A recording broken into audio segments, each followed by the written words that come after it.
Welcome to Guide Guru. We hope this video helps. You begin by confirming the Ps3 model and current firmware, so you download the correct update. This prevents bricking. Once done, back up saved games and important data to a USB drive or to PSN, and make sure the controller has charge and the console won't lose power. If updating via USB, format the drive to FAT32, create the folders PS3/update, and place the PS3 .PUP file there. Then connect the USB and power the system on.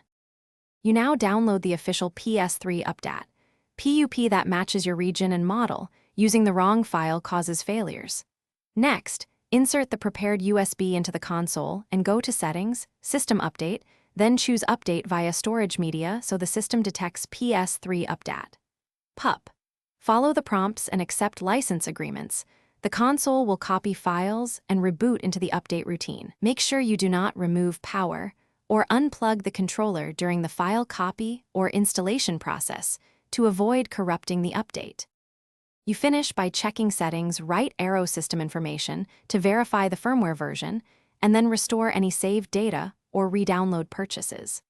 If the normal update fails, boot into safe mode by holding the power button until the second beep, connect a controller, and choose Update System Software via storage media to force the installer.